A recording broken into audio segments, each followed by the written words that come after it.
Welcome, guys. I'm super excited for this episode. We have Zach Morrell here. He's with Arive Homes. So we're going to dive in deep into new construction. And then after this, we're going to be just overwhelmed with how everything's playing out. So I'm excited to start. Real quick, let's start with Zach. How long have you been with Arive? I've been with Arive for about 4 years now, just rolling into my fifth. Perfect. And then what were you doing before you were with Arive? Before I was with Arive, I was actually a summer sales guy. Summer sales guy. Yeah, I had a good connection to the company, and I called him up, and he decided to take a chance on me. Oh, that's awesome. So how's the shift been entering into the new construction field? It wasn't terrible. I mean, it's definitely a little harder because you don't get paid for a while. So that was the biggest, obstacle I think for a lot of people is that if you're working in that industry, you won't get paid until 8 or 9 months until the home's finished. But other than that, I've always had a great interest in real estate, and I was, looking at buying my first rental. So it really got my eyes open to it and made me want to jump in. Cool. So buying your first rental kind of inspired you to want to work new construction. Why did you decide, real quick, why did you decide to go the new construction route? And then the follow-up question is why Arive from there? So what made me want to do new construction is I was looking at everything objectively, and I grew up in Elk Ridge, and every day I would drive up there to visit every time I'd visit my family, basically I'd pass all this new construction. It was Arive. And I know the owner of the company, I'm family friends with him. So he's kind of the one that I reached out to, and I said, here's my sales experience. How do you think I would do? And he decided to give me that shot. So that's really what motivated me to start into it. The other side was, I think it was a little easier of a start at the same time because I'm not having to go drum up my own business in real estate, basically. Yeah. So that made it a little bit more easy for me to go that route. Of course. I talked to Zach once, and he was telling me that we're lions out in the wild on the real estate that we do, and they're lions in captivity. Yeah. But they appreciate getting fed. Exactly. It makes it easy for us. But it's good though. Honestly, it's good to work with someone who's at the company. All you do is you focus on your one builder, you're the super expert there, and then you dive in deep on that. So let's talk real quick about Arive. If you're looking at Arive and comparing it to other builders, we're not going to name anyone. Real quick, I just want to talk about some different building structures. Building structure or your spec builders who will go out and they pick the house, they pick the lot, and they build it exactly how they want it. And then you come in and you buy the house new construction. I mean, it's already been built out or already pretty darn close to being built out, and then you buy it then. And then you have other builders who are kind of between that. I'll say D.R. Horton, I'll put them on file here. Here's kind of how they're building in a lot of their areas. And Richmond is doing something similar. Is they'll pick out what different areas are going to have different houses. So Arive has so many different floor plans, but some of the other builders have less floor plans. So they say, hey, of these 6 floor plans, we're going to put 1 here, 2 here, 4 here, 3 here, 5 here, 6 here. And they'll just kind of pre-decide what areas or what lots get what houses. And then you can pick which one from there. And you can sort of customize a couple of different things with some of those builders. You can kind of pick your colors. You can pick a couple between 2 or 3 different upgrade options. And then that's kind of what you get to pick. So it's still your house. You pick the floor plan. You picked it out. But you can't customize it a whole lot. And then we have builders like Arive. Yeah. Arive is you already have your floor plan set up. And then if you want it just done like that, you can have it that way, but you can also change it up. Do you want to talk about some of the different things you can do with Arive? Absolutely. I think that's our biggest niche in the market too, is the fact that there are so many builders that are great builders out there, but they don't offer the same options that we do. A lot of people, like you said, will just, these homes basically are just these standard production homes that you can either buy or put a few options into. With us, a buyer literally could come into one of our homes and say, I don't like that wall. Can we get it adjusted? And they could. Now, our structure is a little different. They would have to pay to meet with an architect, and it's a $2,000 fee typically, but they can literally look at the whole plan, one of our base plans, and say, I want to adjust this, adjust this, adjust this. Our architect will draw it, get them to approve it, and once they've approved it, They will then send that to the estimators to price out the changes that they've made.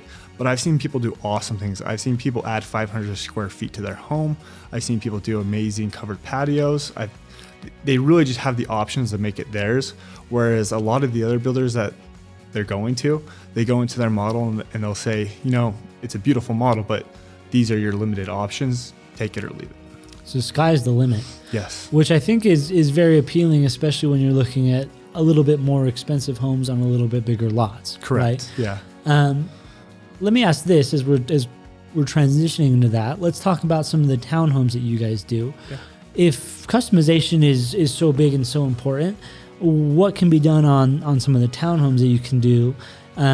And if maybe not as much can be done, what is the appeal to working with Arive on those? Yeah, I would say, so that's a great question. On our townhomes, we definitely are constrained a lot more. We won't let people customize those because the structures are all connected. So if we were to let buyers customize those, it could affect their neighboring unit just as much. And we don't want to have bigger issues with that. So we don't allow them to customize, but they're basically able to choose everything they want on the inside of that unit. So I don't know exactly what all the other builders are doing with their units, if they're just giving them color palettes, but so far we haven't done that. So they could pick out the color option of walls, their countertops, their flooring, you name it. So far they've been able to put it in. Great. So still very customized. Yeah. So because I do know a few builders just give them like 3 or 4 options of color palettes, and we haven't done that. That's great. And let's talk a little bit about pricing. Yeah. Right? I mean, ultimately, everyone would love to build this perfect home and this perfect this and this perfect that. Yeah. Let's talk a little bit about pricing. What is, obviously, you guys have different pricing and different base prices for different with different plans. Yeah. But let's talk about just everything that an average person would have to pay from start to finish with a new construction. So, I mean, construction deposits, your earnest money. Yeah. But let's talk about all those different expenses and what they look like. Yeah, great question. So it's pretty simple. If you were to come to me and say you want to build this home on this lot, you're writing up a contract. It's going to be $500 earnest money, and it is refundable within 14 days. During that time period, basically up to 14 days, at that time, you're basically getting pre-qualified and making sure that the plan is going to work for you on that lot. After we have your pre-qual done and you're ready to move forward, we will make you put down a $5,000 construction deposit. That basically is going to be non-refundable, and that's when I'm telling the buyers that they are in, because if they try to cancel at that point, they're not getting their money back. From there, they're going to the design center and they're really just doing 20% of upgrades. So whatever they do in upgrades, they're gonna have to put additional 20% down. Perfect. So if I'm doing $10,000 in upgrades, I'm gonna need to put in an additional $2,000. Correct. To lock that in. Correct. Yeah, and most of our homes most of our single family homes right now are probably being built around 400,000 all the way up to 600,000. That's kind of the price range of what I've been seeing. So if depending on what you put in, you could put in a minimum of $5,500 and get a standard home. But if you wanted to, you could put in a lot more. Yeah, of course. You can. Yeah. Sky's the limit. Yeah. So here's and then real quick. So now just to summarize that. So $500 refundable deposit for 14 days. Yep. $5,000 construction deposit after that point, yep. Non-refundable, and then 20% of whatever upgrades you do. So if the standard is X, but you want to upgrade $10,000, that's another $2,000 upgrade, $100,000, $20,000. Yep. Okay, perfect. And then that's it. And then whatever down payment you have worked out with your lender is. So at the end of that, all of that money you put down will be considered part of your down payment. So once at the end of your closing process, you're going to get with your lender and they'll tell you if you need to add additional or if you've already covered what you need to put down. Perfect. So here's a real quick question. And this is more of a trivia for fun. What's the biggest amount that you've seen someone spent in upgrades? The highest amount I've seen someone spend in upgrades, I think it was $385,000. $385,000. I think we've had buyers do more, but that's just the buyer that I've personally worked with. That's what I've seen them put in. So that was like a fully finished basement, 4-car garage, lots of bells and whistles in the home. Very cool. Yeah. Well, for $380,000, they should. Yeah. They should have some bells and whistles. Okay, cool. And on average, what are you seeing that, say we're looking at a $500,000 home. On average, what do you say most people are spending in upgrades? I think it's fair to say on the $500,000 home that 10%'s very easy to hit with upgrades. Typically, I would say it's anywhere between 10 and 20% on that, with most buyers averaging around $75,000 probably.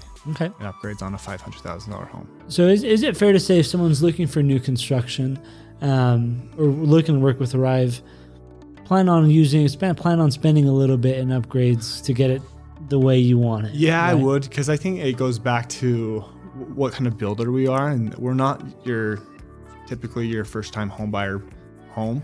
And I'm not trying to say that to discourage any first-time home buyers, but usually with the price point, we are a little higher than some of the other builders in the valley. And because of that, we're going to attract someone that has a little bit more equity that they can pull from their other home, or that is a little bit more established, I guess is the best way to say it. But yeah, I would say typically we're a little bit more expensive on average than other builders, but we do offer a little higher standards too. Yeah, I'd say so. And honestly, here's something to talk about that I think is worth talking about as we're discussing numbers.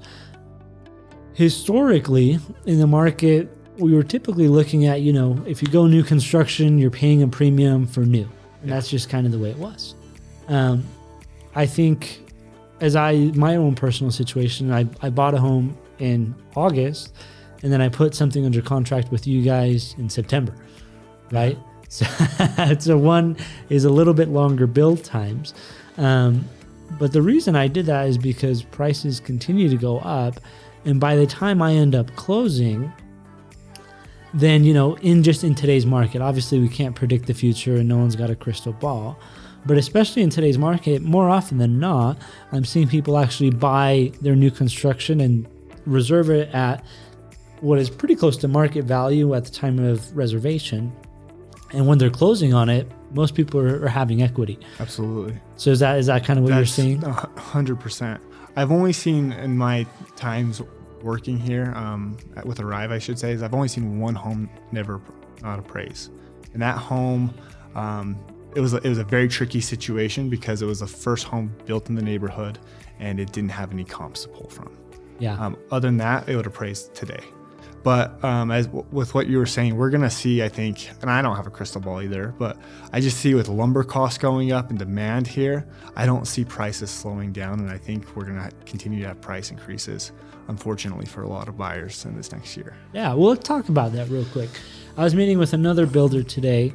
They don't build, Arive doesn't build a whole lot in Eagle Mountain, and these folks were out in Eagle Mountain. And they were saying we're really not making much more on the houses as prices go up because our permit costs went up a whole lot, and then our the lumber cost has gone up a whole lot, and then just your price for raw materials has continued to increase. And then exactly, and on top of that, when everyone's trying to acquire land right now in Utah, people that are selling it, developers, they're not dumb. They understand that we don't have a limited supply of land. We're surrounded by mountains. Once we build on this land, we can't it doesn't just come about with more land. We're kind of landlocked, so we're stuck. So as we develop, we're going to see, I think, land costs go up as well. And so we're not making any more off these buyers. We are literally stuck with the margins that we're making, but making sure the prices adjust when lumber goes up or sheetrock goes up or concrete, something like that. Cool. Well, I do think that's the case. Unfortunately, prices just keep going up for everything. And it's not like, I think it's important for the consumer to understand that we're not here, or builders aren't here to, hey, how much money can I scrape away from these buyers? It's just, they're in the business of making money, and as their costs go up, they have to be translated back out to somebody. And then on top of that, it's not like there's this uber huge premium on new construction, because even though that's taking place, I'm still seeing new construction costs a lot of times be less than what resale costs are for brand new. Absolutely. And I think that with that, the difference is with the regular real estate that's on the market, you're going to be able to move into it instantly. So there is a premium you might be paying for that. Whereas with us, if you were to come to us, you can lock in your price. Because what we do with all of our customers is if they can pick out their options within 60 days, we will lock their pricing in. So that way, if there are price increases, if their lumber does go up, if their excavation costs, whatever it is, their pricing will be locked in so that they're not paying the premium down the road. Of course. And if costs do go up, who eats that then? We do. The builder does. Cool. So like you said, there is a margin built in there, and we understand that we are in the business to make money, but we know we won't be in business long if we nickel and dime our customers to death. I agree. But I do think it's just important, in my opinion, for everyone to understand how the process works, how folks get paid, and what the risk is there. Because if someone wanted to not do any upgrades at all, I mean, you're putting in $5,500, and then the builder has to come in and, $500,000 house. Now they're stuck holding this bag of a loan and building this house of $500,000. And if anything were to go south, the builder's the one who's taking the hit on that. And all you would lose is $5,500, which is 1% of what the builder's losing. Yeah, exactly. And I've only seen that once where a buyer's lost their job in the middle of construction. And at that point it's unfortunate, but they're only losing a small portion compared to what we would be out if they design the home wrong, or if it sits on the market long, or if for some reason we can't resell that. So there's definitely a give and take there. Of course. But again, it's just good for everyone to understand, here's what a clear expectation is, here's why that's the case. Now make your decision. So real quick, as we're discussing new construction, what are some of the cons or some of the things to be aware of negative wise that are associated with new construction? Maybe things that your average Joe wouldn't think to ask or wouldn't think to discuss. I think the number one thing that's probably a con with new construction is just the build times, because it puts buyers in a very unusual situation, because either they have a home to sell or they're renting. If they're renting, it's a lot easier because they just have to get out of their contract or do month to month with their landlord. But typically they have a home to sell. So they're trying to time the market or time that sell in accordance with when their home will be finished, and that can be stressful and that can be difficult. Other than that, if they are building with us and they're selling their home, they'll sell early on, but then they have to find a place to rent. And just with the way the market is right now, I feel like the occupancy is so low that it's hard to find a place to rent. Yeah. So especially just for like 6 to 8 months, or 6 to 12 months, depending on your build time. Yeah. And here's what I'd say my recommendation to most folks in that situation. And I have a couple investors who are, it's kind of a funny strategy. They're buying new construction and they're just banking on it appreciating enough for them to just buy it and resell it afterwards. And then again, their risk on it is pretty low. If they were doing it with you, it's $5,500 is what they're risking. Yeah. And then the builder's taking all the risk if the market were to go south. But if not, and if it continues like this last year, people are saying it's appreciated anywhere between 7 to 11%. And just say 8% on a $500,000 house, that's $40,000 that it's gone up in that time frame for a little longer build. So now they have $40,000 in equity they paid, with the risk of $5,000, or with a couple of builders with a little lower risk, or some with a little higher risk. But I mean, the thing is, there's a lot of pretty well educated folks that are projecting that we're going to see a lot of appreciation take place. So if you do have a house to sell, my recommendation is that you don't sell today and try to get into a rental. My recommendation is you try to get something under contract, allow equity to build up in your house while locking in today's prices for the new construction. And then you're selling at top dollar and buying at a little lower rate. Absolutely. Which is, my opinion, on the best way to structure it in today's market. And in today's market, it has been a lot easier to do that because we're not seeing constantly as much ebb and flow with the market. It's just been consistently hot the last 6 months. So if you do list your home, most likely and if you list it for the right price, you're going to have it sold within a week. So I would completely agree with you on that. Yeah, but it's very important to understand the ebbs and flows and when to do it. In today's situation, if I had to do it, that's exactly how I do it. If this was, I don't know, if this is maybe 3 years in the future, I have no idea what that looks like. So we'll see how it plays out. And that's part of like why people hire real estate agents, to help explain the ebbs and flows to them and help them understand where the market is currently, what the price of their home would be. Because I've noticed it is a lot easier when clients have a real estate agent and they sell it through a real estate agent than if they're unrepresented and they just do it for sale by owner. Perfect. Well, let's talk about that real quick as we're on here. Representation. I know some folks say, hey, I want to talk to the builder directly. Is there any benefit to talking to a builder or builder's agent directly for the end consumer? No.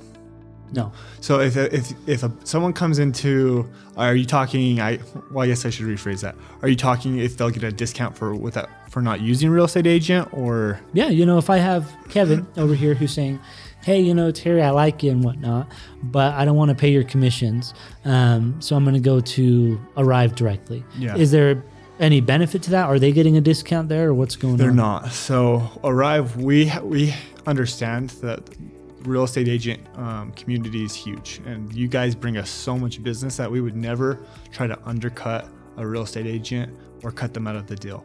But we do pay on procuring costs. So we need those agents, if they have a client, to send us a text and say, hey, I've got a client, they're interested.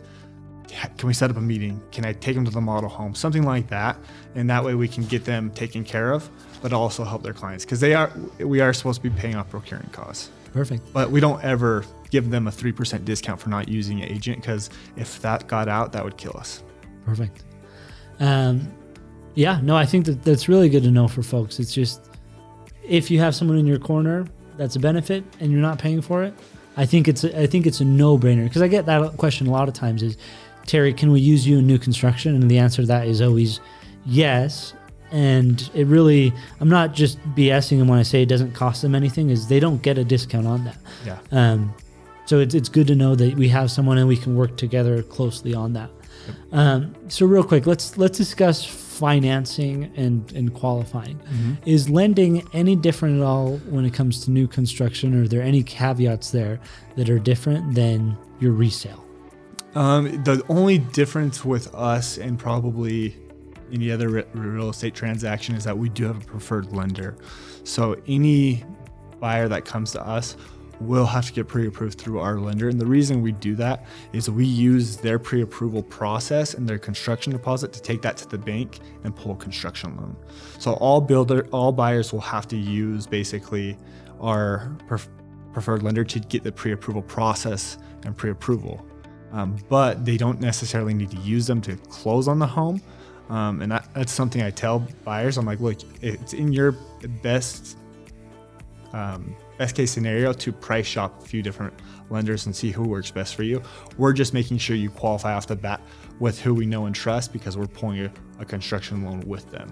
Of course. So you're just limiting you're limiting your liability on that, making sure that the loan officer is doing their homework on whoever the builder is. Exactly. And then after that, the builder or the buyer can use whoever. Yes. But let's talk about, is there any sort of benefit to working with that preferred lender? There's a good benefit, because if they use our preferred lender, they will be given a $3,500 discount towards any design center options. So if they decide they want to upgrade the cabinets or, have that go towards a third car garage, that credit will directly apply towards those things. Very cool. Great. Well, I think that covers a lot of what I wanted to talk about and discuss, the ins and outs of new construction. Is there anything else that you'd like to share, or anything else that you think is important to touch on when it comes to new construction or working with Arive specifically? I would just say with anything, whenever you're building a home, there's going to be probably a mistake or two that happens. It's normal. You have contractors that make a mistake, or there could be something that doesn't look right. Talk to your agent, talk to the builder or the super on the job. Let us know.